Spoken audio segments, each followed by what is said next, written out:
Actor Jayam Ravi அவர்கள் இல்ல sorry Ravi மோகன் அப்படின்னு சொல்லணும்னு சொல்லியிருக்காரு இல்ல. ரவி மோகன் அவர்கள் ஒரு கல்யாணத்துக்கு போறாரு.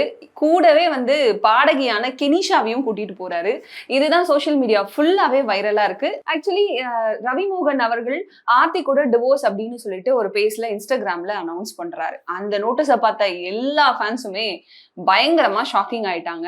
அதுக்கப்புறம் ஆர்த்தியும் வந்துட்டு எனக்கு டிவோர்ஸா அது எனக்கு தெரியவே தெரியாதே, நான் ஜெயம் ரவி அவர்களை மீட் பண்ணி பேச ட்ரை பண்ணேன், பட் அவங்க தரப்புல இருந்து யாருமே என்ன மீட் பண்ண அலோ பண்ணல அப்படிங்கிற மாதிரி அவங்களோட இன்ஸ்டாகிராம் பக்கத்துல ஒரு நோட்டீஸ் ஒண்ணு போட்டாங்க. இப்படி இவங்க ரெண்டு பேருக்குள்ளயுமே வந்து ஒரு மிஸ்கம்யூனிகேஷன் அப்படிங்கிறது இருந்துட்டே இருந்துச்சு. இந்த நிலையில தான் ஒரு பிரஸ் மீட்ல வந்து ஜெயம் ரவி அவர்கள் பேசுறாரு.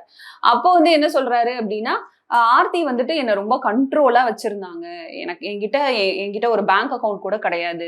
எல்லாமே அவங்க பேர்ல தான் இருக்கு. என்கிட்ட காசு கிடையாது. எதுவுமே கிடையாது. நான் ரொம்ப கஷ்டத்துல இருந்தேன் அவங்க கூட இருக்கும்போது அப்படின்னு சொல்லிட்டு ஒரு பெரிய விஷயத்த வந்து சோசியல் மீடியால எல்லாரும் முன்னாடியும் வந்து ஒரு பிரஸ் மீட்ல சொல்றாரு. அப்போ வந்து எல்லாரும் என்ன நினைச்சாங்க அப்படின்னா, ஓ நிஜமாவே ஆர்த்தி வந்து ஜெயம் ரவி அவர்களை அப்படியே கண்ட்ரோல் பண்ணி வச்சிருக்காங்க.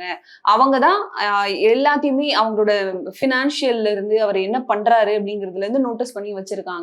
சோ இவ்வளோ ஸ்ட்ரிக்டா இருக்காங்கப்பா ஆர்த்தி, பாவம் இந்த ரவி அப்படின்னு சொல்லிட்டு எல்லாருமே பேச ஆரம்பிச்சாங்க.